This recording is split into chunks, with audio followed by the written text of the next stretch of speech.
Teacher talk. It's one of those things that teachers do when between classes, after school, before school, or even sometimes during their conference period. Welcome to the Teach Bigger podcast. Today, we're doing some teacher talk.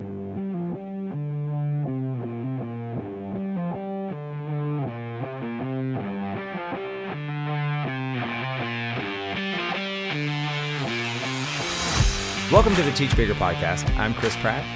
I'm Chris Mosley. I'm Tyler Lamont. Well, guys, the groundhog definitely saw his shadow because it is so cold. Okay, I know we have some friends that listen all over the top of the United States where they're always cold, and I've mentioned that before. Like, I can't handle that.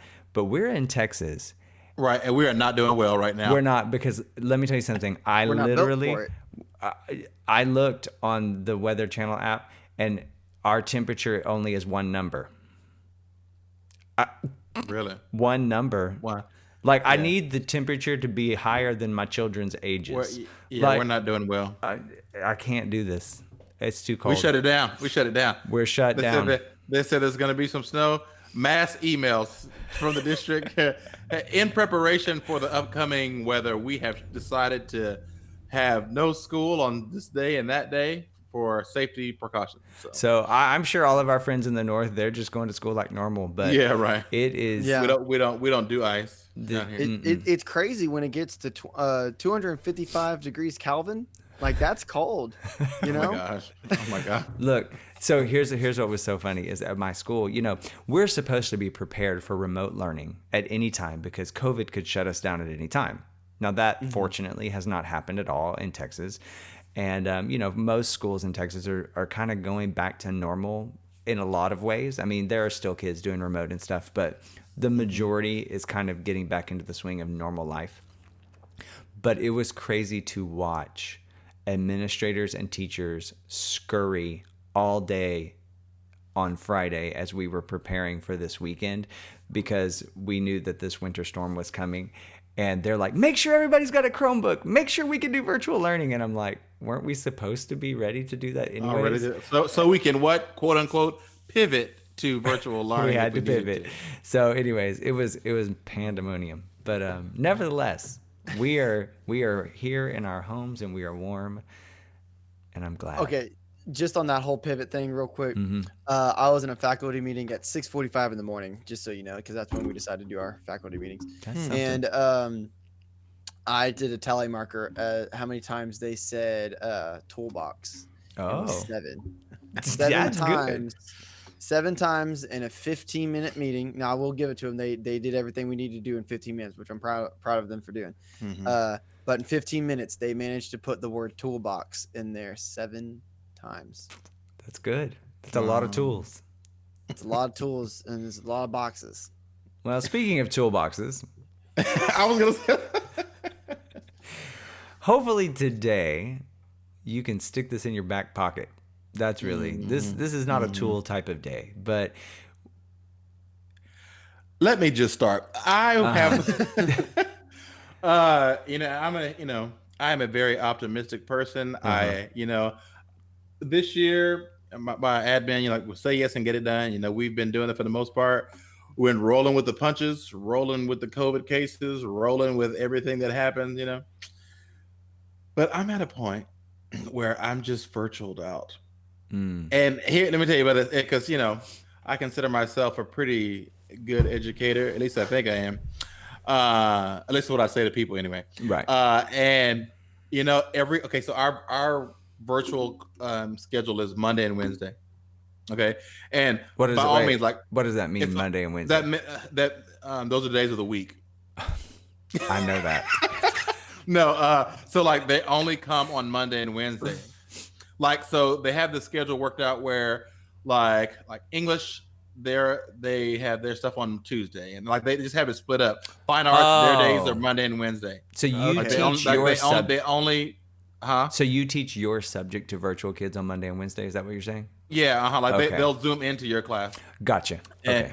And so the hard thing with what I teach, it's band, and right now we're doing working on music for our contest that we have. We all work at the same time. Yeah, there's individual parts, and we're doing solo and ensembles where each kid gets a solo and they play and they work individually. But in class, we're doing our full band stuff, and every day, every time on Monday and Wednesday that it's a virtual day, I just feel so like useless to them. Not really, because at the beginning, I would have like my assistant start class, like the face-to-face kids, and then I would be with the virtual kids, so they get the experience, and then like my assistant has been like out for a while, and so it's just me, and literally I'm teaching everybody, and so to get them to have one-on-one time, I really can't, because then I have these kids that are sitting in front of me, and I like for those days I just have to like pretty much bring the Zoom into the room, and they have to kind of do what we do, like trying to see how I'm talking to them and like what we're rehearsing. Like good thing is that a lot of them come to after school rehearsal, so I'm using that as a time for them to like catch up and be able to know what we're doing. But some of them don't, so I kind of feel like it's a waste of time, and that's I can't split myself and do two things at one time. So so just to give every some, virtual day. So to give some perspective, when you say you're teaching everyone, how many bodies is this?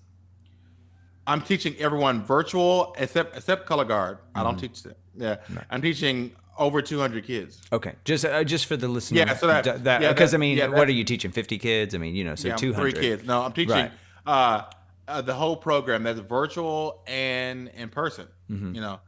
And so when it comes to that time, I have to have them just come in there. Like I bring my computer, I sit it there. A lot of people do that, and I talk to everybody at the same time. I just like say, hey, here's what we're working on. We're starting on this measure. Play along with us. I don't necessarily like stop and have them play individually, because that would take all day. Yeah. So like it's really hard. And I like to give everybody my undivided attention, because I'm big about engagement, and I feel like I'm not able to, check engagement and, interact with them one-on-one, because my attention's divided. Okay. So then I think that brings us to our topic today. And our question is this. So like, now that most of the nation has had almost a year of virtual learning in some form or fashion, because this all started happening right around, March of last year. So we're right at a year. We're at 11 months. What do we think the impact is right now on teachers and on students? And I think it's very different. Yeah. Go ahead, Mosley. Oh.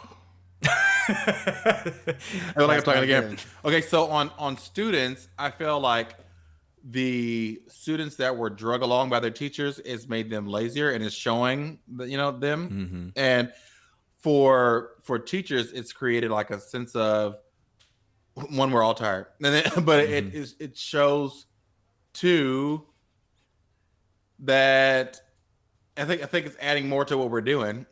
Because okay, so let me back up too. I feel like when we were doing just virtual, like we're not doing face to face, we're only doing virtual, I could still give my attention to every kid, because I could like go to every screen and I can interact with them. Like Pratt, Tyler, like that, and I can like talk to them and they can see me. And we can do things or whatever. It wasn't the same. I mean, it wasn't exactly like face to face, but I still gave them my attention. Whenever I'm teaching, and we do hybrid, so we have to do both at the same time. That just sucks,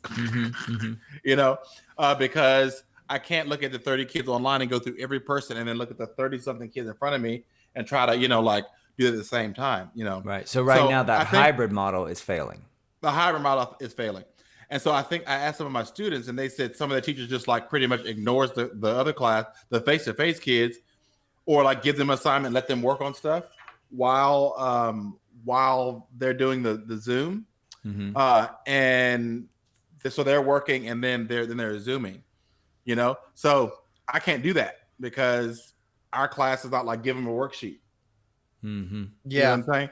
So that's the thing. So on my end, it also has shown what kids like do the very least, and what kids make excuses, and what kids are going to do well because they're like staying on top of everything. Okay, like so a lot of go ahead.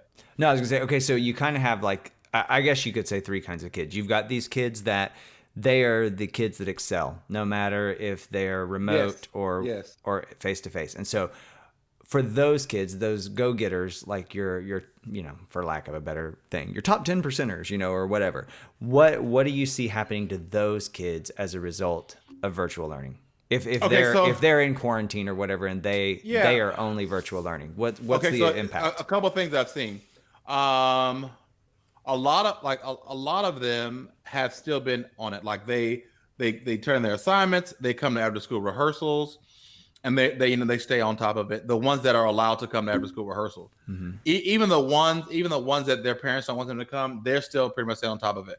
I've seen some of the top kids that I've like a couple, not a lot, that like they're like making excuses now, and they're like, well, I have stuff to do. Like, well, what do you mean you have stuff to do? This is school. You would only be at school, so don't give me those excuses, So some of that's starting to show. The younger ones, let's say the lower, but like the ones on the top bands, like it's way more of that. Having to track them down and like getting them to turn stuff in. You go for lots of time without seeing them. And also some of my top kids have like they do this. I have some kids that are face-to-face kids, but they'll choose what days they come to school.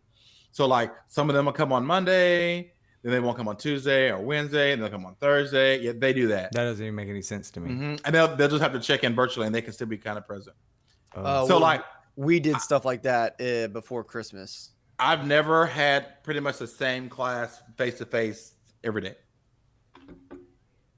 See, in my district, it's different because they had to make a choice. You were either remote or you were face to face. Well, they're supposed to too. Can't mix the two. I know, but they still do that. They like, because I think they designed the system too. So like, if you get COVID, you like pivot over, and so some of those kids have been like going back and forth. Like they'll come for a couple of days and they'll go away, and they'll just check in. They'll do the online check in.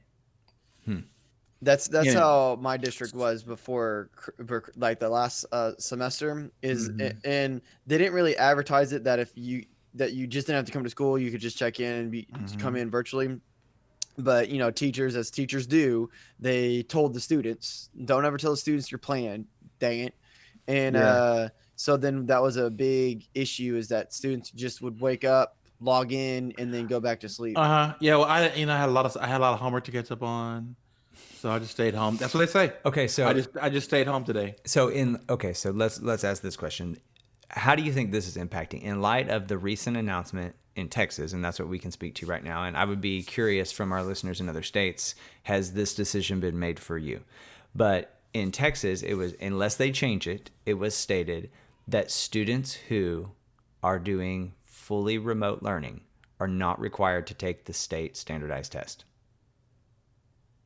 I did not know that. Yeah. So now, if I decided all of a sudden that I needed to be quarantined or that school wasn't safe for me, I could stay home and I wouldn't have to take my standardized test, and it wouldn't count against me or my school. So I'm curious, how many kids in the next month are going to decide they need to be remote learners so that they don't have to deal with that test? And what does that say? I mean, and granted, in our state, the test this year doesn't even account. It doesn't count for school accountability, but it's still being administered. So, I mean, I think there's so many weird things going on right now. And, I'll speak to this because I was teaching at a middle school campus, right? And, that perspective is very different than high school kid. And I the other day we were preparing for the weather, and, we knew it was coming. And so I asked my students this question. I was like, are y'all wanting to stay home and get a snow day or whatever? And they were like, at first they were like, yeah, we want to. And then I was like, well, what if it's a whole week? What if to go back to virtual learning? And one kid was like, no, I wouldn't want to do that. I'd want to stay here and be with my friends. And then another kid looked at him and like, no, dude, think about it. You can eat whenever you want. You can sleep as late as you want. All you have to do is do your work. And the kid was like, yeah, good point. I think I want to do virtual. But here's the thing. I've heard this too. Like I had kids that are face to face, and they had to go home, for like quarantine reasons or for whatever. And they're like, "Oh my gosh, they're so happy to come back." Really? I see, and I think that's what's interesting. And they're like, "I hate it." They said like, "I hate it. It's so hard." Because it's just busy work. Yeah, they don't feel like they're getting any type of experience, and so that kind of proves that too, you know. So like I know every day I'm teaching harder than I've ever taught before. I feel like, because I'm like, they can just go home, you know, like and I'm trying not to be nitpicky about certain things. It's still keeping a high level of things, you know, because they could just go home, you know, like they're here. I'm gonna teach like I've never taught before, and it's just and that really changes things, because Mosley and I both taught in a district where it was an open enrollment district. You could go to any school in the district that you wanted to if you applied and got accepted. And it really changed the dynamic and the culture of every campus, because now you had to be a recruitment system. Yeah. It was much more like a university. You had to sell it. And what I discovered was that, well, for one thing, they had an administrator on campus that was their job, was to market the school. I mean, that was their sole purpose. They would go out to different schools and try to recruit other kids and things like that. And it really changed the way teachers taught in some ways. I mean, you're always going to have your ones that it's kind of like, what are you doing? But a lot of teachers were very focused on, how do we bring the best of the best kids in here, and what can we offer, and what kind of programs can we give? So when kids have those choices and parents have those choices, I think it really changes the dynamic of a campus. And it's kind of like Mosley just said, it was a whole lot about, like, I'm trying to make sure my kids don't decide to just go home. And that's kind of where we are right now, because maybe your district isn't open enrollment. You can go to anywhere you want, but the kids could just not come, and it's not wrong. And I'm going to say this too, and this is just my personal experience, and this is how I see, because I'm very big on the kid experience. And, when I went to this school, like say this. So everyone on my staff was not teaching equally, I feel.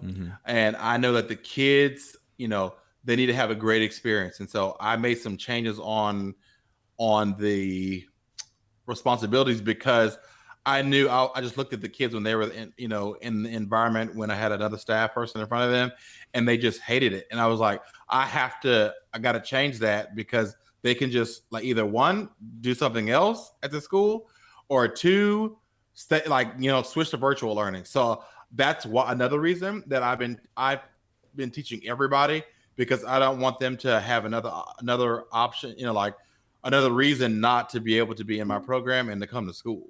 And so it's funny, because like my another one of the assistants that I hired, he's with me all the time, and he's like, man, like, I see the difference, and I see what you do and how you like make it experience for them.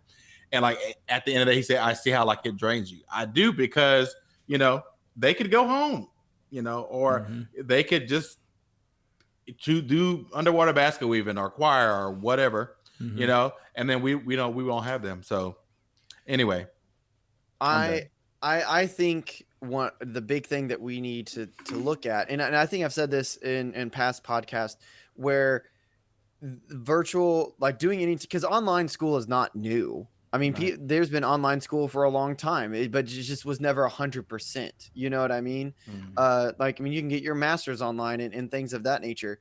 But I think it's, what is the value of school, and what is the value of online school? And I think when you go online, it goes to 100% to you and what you're going to get out of it. Which has some value. Which that definitely has some value. And don't sit there and think that, oh, well, I'm going to make my kid go to normal school because, face to face, because they're going to learn something more. No, they're just going to get hassled more and be forced to learn more because they don't want to. Because, I mean, let's be honest, like, it's not hard to pass high school. All you have to do is show up every single day, at least turn something in with your name, and, oh, he at least tried. He was having a bad day. I'll give him a 50, or I'll give him a 70. I'll just throw him a bone. And then we have kids that graduate that can't read.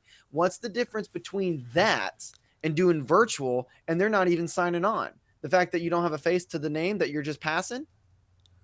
That's where I am. I have a student right now. She just came back. Friday was her first day back from virtual. For the entire from virtual. Okay. From virtual. It was her first day back the entire year. Did she look like a deer in headlights? No, she was tired. She was drained. And I was like, are you like nervous because you're back here with like school and whatever? She's like, no, I'm just used to waking up at 10 o'clock, getting my work done, and then go and do whatever I want before noon.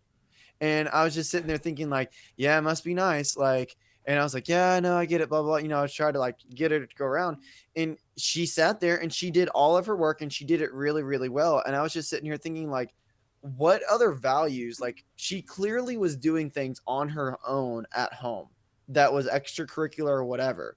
And now she's here and school is hindering her. But then you have the other side where that kid is, he's going to sleep in your class, or he's going to go be virtual and sleep in his bed. And the only difference is that when he's in your class, you're supposed to wake him up, even though most teachers don't. Look, this is another thing. I know I'm on a rant right now, but there was another teacher who said something. We were in the hallway talking. I think it was after school, and there's a kid walked by and had his mask over his nose, and we fussed at him to get his mask back over because I'm sure that's what everyone's doing. And she's like, "Oh, that's so and so. He's blah blah blah, but usually he's just in my class and he just sleeps, and you know that's fine." And I'm thinking, no, that's not fine. He's not learning.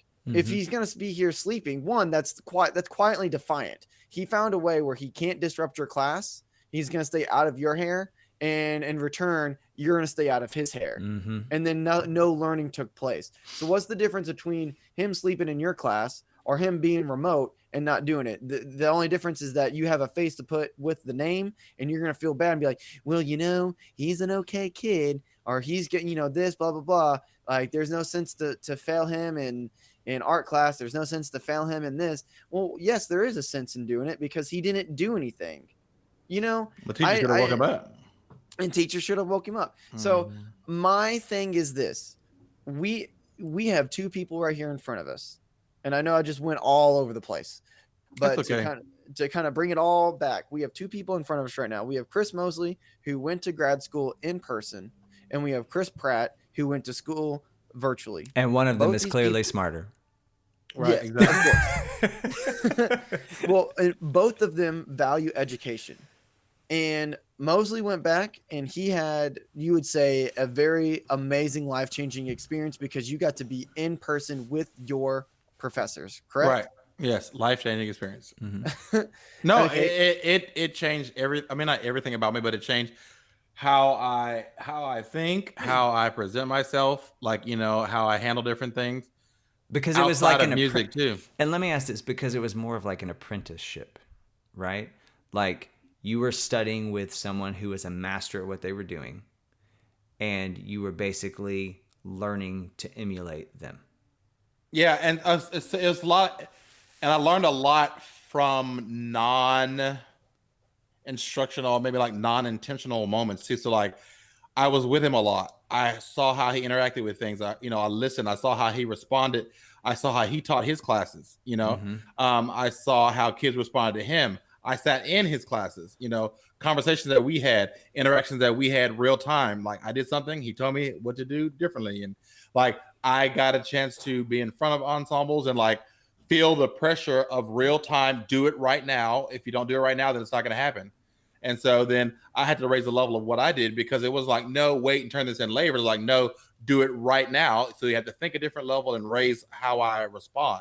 So like, and then that became my default, you know what I'm saying? So like, I think if I, especially what I was doing, if that was like a online thing, which I don't know how I could have done, I don't think it would have been able to close that gap as fast, because it's not like real time. You're on the spot, do it now or get off, you know? Yeah, because you were doing stuff right there, because you taught the bottom band at Sam Houston, right? Like that was supposed to be like your thing. Yeah, that was my class. And you recorded yourself teaching and doing that stuff, and then you immediately went back in real time, right then, right there, maybe the next day at best, or at maximum the longest time, and talked to your mentor about it right there.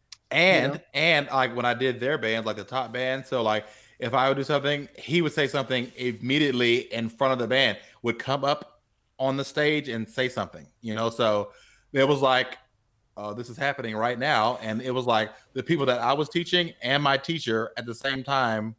So it was a lot of that, you know? And that just forced me, one, to be better, two, to be able to respond fast and like think on my feet, you know? And it's like, you're put in the hot seat, and I think the more I put in the hot seat, the seats became less hot. Okay, because I was used to it. Now so here's an interesting question, because I'm listening to what you're saying, and I'm kind of like forming this ideology. Okay, and here's what I want. I want you to compare that to your undergrad experience. Okay, and you weren't that one-on-one as much. It was more, like I'm listening to your grad experience, and it was very much a one-on-one mentorship, apprenticeship type of thing. Okay, and then I think most of us, if you've gone through a graduate experience face to face, then you can probably say that's kind of what yours was like, I'm guessing. But for most undergrads, that's not the case. You're in seminar classes with 500 people, or even if it is a smaller class, it's very much like traditional education in that the teacher stands up, lectures, give you the information, you take a test, and you move on. Okay, so is the question virtual and face-to-face, or is it more about that mentorship, apprenticeship approach? I think it's not just the mentorship. I think it's about what you put value into. Because, so for musicians, it's different. You should have, in your undergrad, you should have that mentorship because you have your private lesson. And if you're not having a special relationship with your private lesson teacher, then you're doing it wrong, and you probably didn't have a very good undergrad experience. Okay, but what about an undergrad that's an English teacher? Well, that's what I was getting at. Is I know that there's a lot of degrees out there that you are in your 500 whatever math class when you're a freshman, but usually you have to take some type of test when you're a junior or going into your junior year that declares your major. And then when you declare your major, your class sizes are supposed to be significantly smaller because you're with that one pathway, and you usually get way better, and usually that's where you end up making those connections. And those class sizes, as far as I have heard, is about 10 to 15 people. Now, and I personally think the perfect class size is 12 to 15. So I think that's still big enough to get a lot of kids done, and I still think that's small enough to personalize the thing. But to go back to your original thing, or to your original question, it's a matter of what you value, because like you yourself, you did your grad school, and you did it online, right? But you clearly value education. One, you went to grad school for it. And two, you're a teacher, and you have this podcast. Like you have all, like you clearly value about education. And what did you graduate with? What was your GPA? Not that GPAs matter, but a 4.0.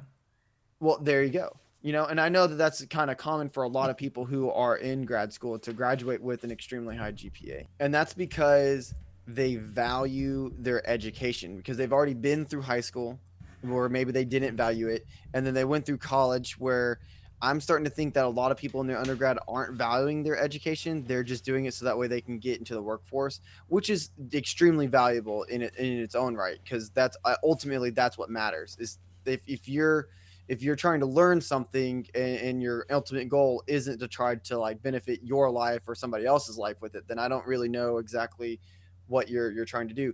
But my point being is that you did online school, and you did very, very well, because you valued your own education in order to do that. And it was convenient for you to do that, because there's no way you would have been able to do it otherwise, right? Well, right, because I look at the situation with Mosley, and the question is, do you think if you had done it face to face at a university, it would have been a different experience? Yes, I do. But the issue is, I would have never done it. So therefore, virtual has a place because it enables some people who couldn't normally do it. It gives them that opportunity to do it. Some. So I don't think that you can just say face-to-face is better, because for me, it wouldn't have even happened. Yeah. You know what I'm saying? So that wouldn't have been better. Yeah. And I think it's this. Oh, go ahead. Sorry. Oh, no. Well, I was going to say, I think that it has to do with the fact that we're always trying to find a one-size-fits-all solution for everything. Like, oh, virtual is better for everybody, so then everybody do it. Well, no, virtual is not better. Well, then in person should be better for everybody. Well, maybe not. you know? And I think honestly, I think that's a very American idea, is that we try to find a one size fits all solution instead of trying to figure out what solutions fit for which problems and then how to implement them to solve them. Well, right, because the fact of the matter is right now there are students across the nation who are doing virtual, who are thriving and doing better than they normally do in a face-to-face situation. I think that is the minority, though. It might be the minority, yes. but you know what? That's the top. That's the top of that. But like that's the top okay. 5%. But here's the thing. That's fine. That's fine. Because It's so minority. you can't throw the baby out with the bathwater. So in other words, you throw your baby out with what? You've never heard that expression. Yeah, I have. That's not a thing. That sounds like one of the things that I would make up. I just wanted you to explain. It does sound like a Tylerism. That is a real thing. Okay. So listen, what I'm saying is this. For those kids who are succeeding, then that's what they need to do, because that's what's best for them. And we have to look at each kid and say, what's best for each kid? You're right. You're very right. And to answer your question earlier, Pratt, about undergrad, and I've thought about it. Here's what made the difference. And I think here's the thing that we're missing with the virtual. It's a sense of urgency.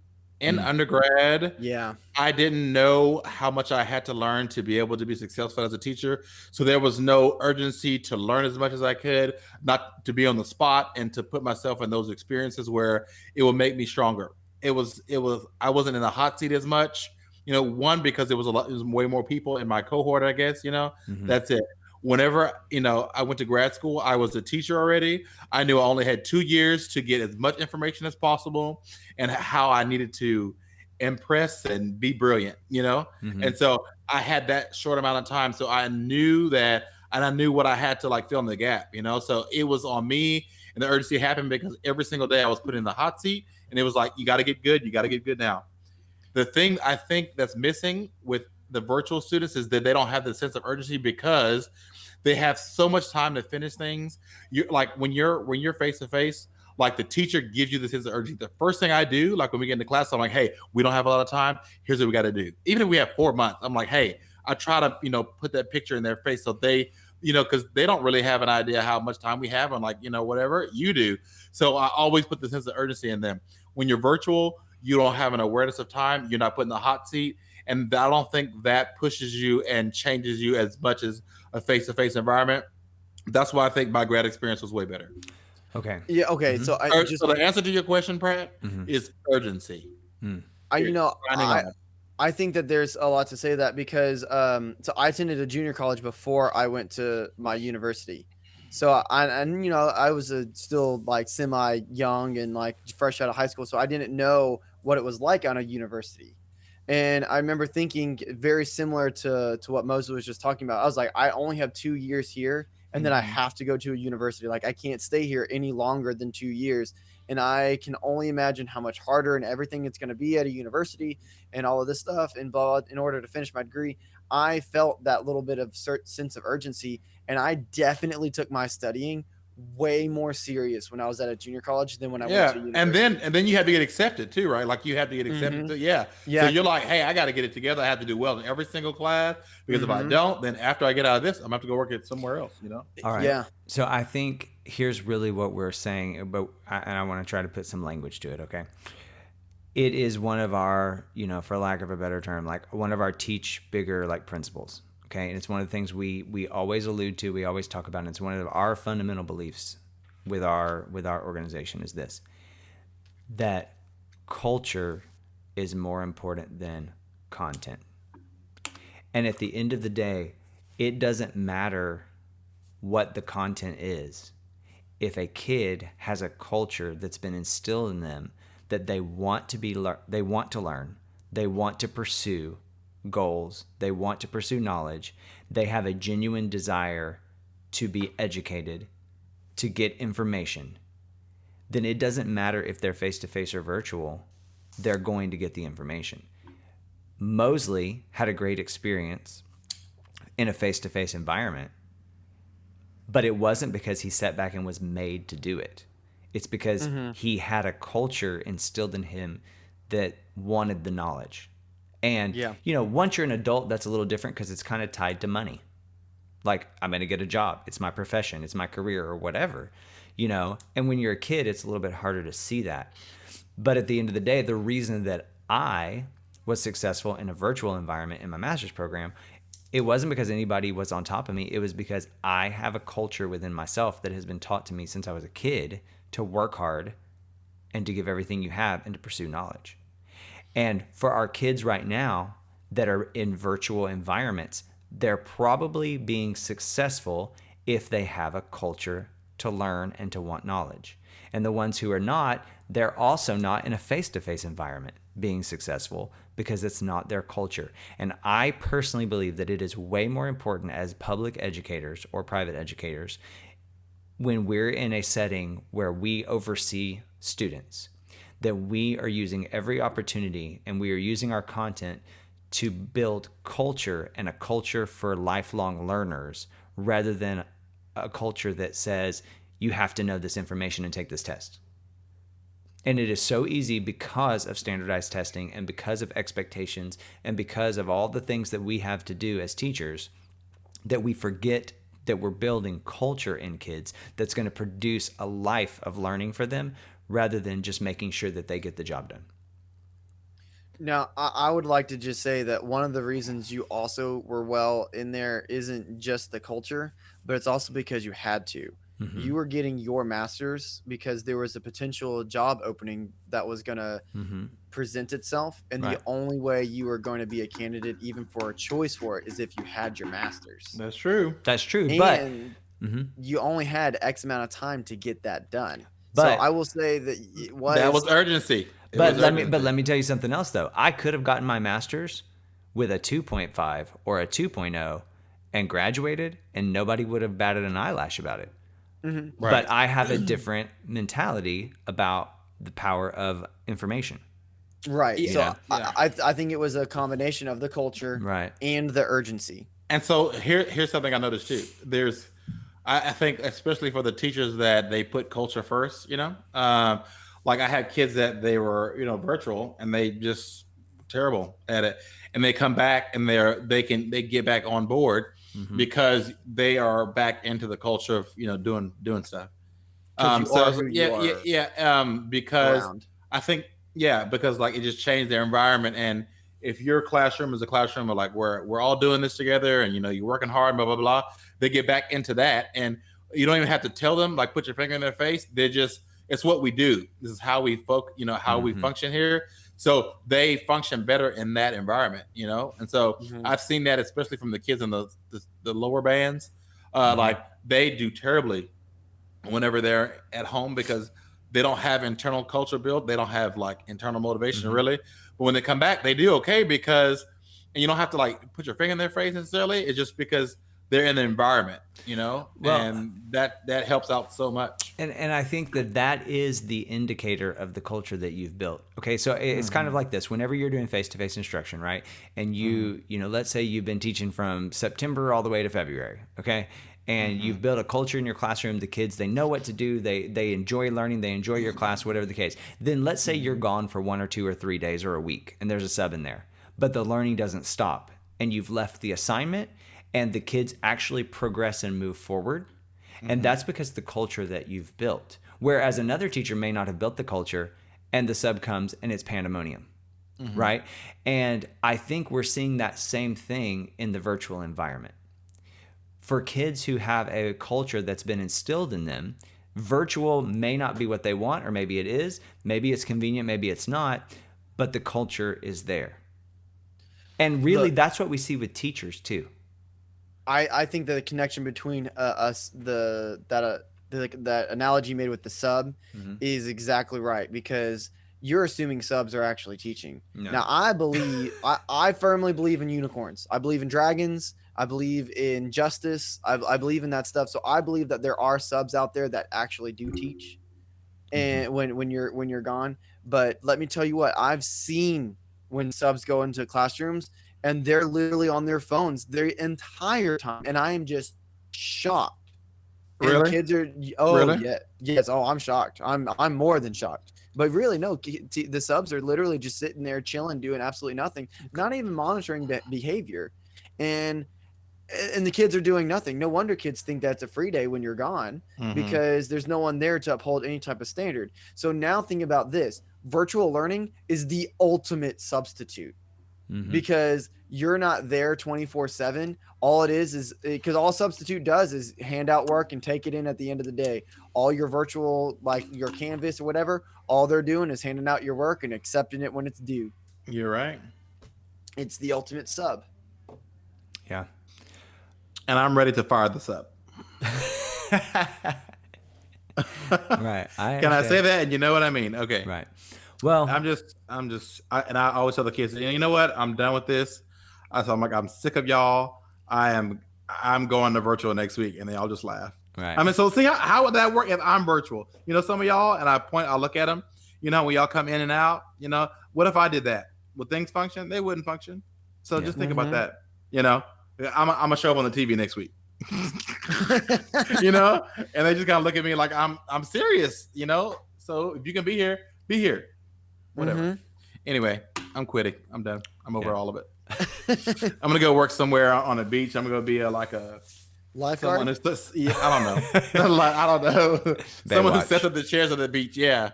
Not a lifeguard, because I don't want to go run in the water. All right, David Hasselhoff, you better go ahead. Sit on the beach. That's what I'm going to do. I'm sure. No virtual beach people, all right? Right. Anyway. Well, okay. I'm done. I should see that. Well, I hope this has been encouragement to you. Mosley's done. No, I'm done ranting. So that's good. Well, that's an encouragement to me. We're going to keep pushing forward, but I'm done ranting. I feel better. Yeah. Well, okay. So I think at the end of the day, and I would love to hear from some of our listeners on how you feel at this point. No, I would also love to hear how your virtual teaching is set up. Do you do like just virtual and like a class period? Do you do face-to-face? Are there any teachers out there that do hybrid and you feel like you're successful? If you do, send us an email at info@teachbigger.com, and in the subject line put successful virtual, and we'll know exactly what, and we will just highlight that. Right. I am a success. Or add us on Twitter or something. Our DMs are open. We need to know if virtual learning is we need to talk to you. Yeah. Get you on here so we can all get a sense of encouragement, and not want to throw the computer down. All right. And log out of Zoom forever. So I'm done. I promise I'm done. Well, I always like to try to end the podcast with some sort of encouragement. So let's shift gears. But what I hope is this, and I do hope that you do consider, what can you do culture-wise to instill in kids? And I mean, I get it. Some people like virtual. There are some teachers who prefer it. Okay, fine. Whatever the case may be. And so, our experience is not necessarily everyone's experience. Okay. And so whatever hand you've been dealt, whether you're doing virtual, whether you're doing hybrid, whether you're only face-to-face, it really isn't even about that. It's about what are you doing to get kids to be self-advocates, to be self-motivated, and getting kids to want to learn. And especially I think in our lower grades, the whole K through 5 system, I think kids are more inherently want to learn. It's not as hard to motivate them. And then as they get older and older, they start to get distracted or cynical or burnout or whatever you might want to say. So sometimes we need to really support those elementary teachers because they're really doing a good work. And that's where the culture starts for wanting to learn. And, I've been on a lot of elementary school campuses, and I've seen so many great teachers. And it's amazing to me to see the joy and the excitement that they bring to the kids. And you don't have to beg a second grader to learn. They want to learn. That's true. So what can we do in the upper grades, in the secondary, to bring that excitement back? And it probably isn't another Zoom meeting. It probably isn't another virtual game or a virtual worksheet. Like, what are you going to do to bring the excitement back? And here's my challenge to educators is that's our job. Your job, you have to quit thinking that your job is the standards. It's the students. And until we get that in our brain, we're going to continue to struggle, and we're going to continue to fight this battle because we're trying to teach content and not kids. we have to teach kids. And if we can teach kids to want to learn, everything else falls in line. It gets easy. Mm-hmm. Okay, that's my last thought. Go ahead. If you want to say something against it, I'm listening. Who, me? Yeah, you. I'm looking at you. No, I just. I tell you, I finished my rant. I think it was good. It was good. Bring it home. Yeah. I feel good. I'm glad that we did this in the comfort of our own home through a Zoom meeting ourselves. Yeah. So, sometimes You're gonna close it out, right? Yeah. So sometimes Yeah. you have to just vent a little and bounce your ideas off of teachers.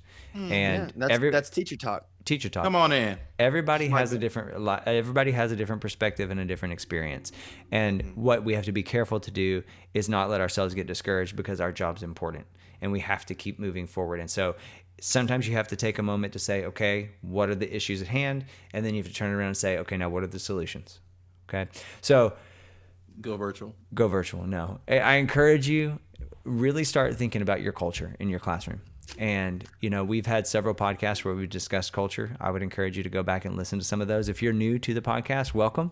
And we're excited that you're here. And this is kind of a different episode. We don't usually just rant necessarily, but that's okay. But I feel better. I feel like I've been through a whole therapy session. Right. I feel like I can go out and just teach the world now on Zoom. And there it is. Right. Yeah. So we're gonna. I feel good. Thank you for your time, everyone. Thank you.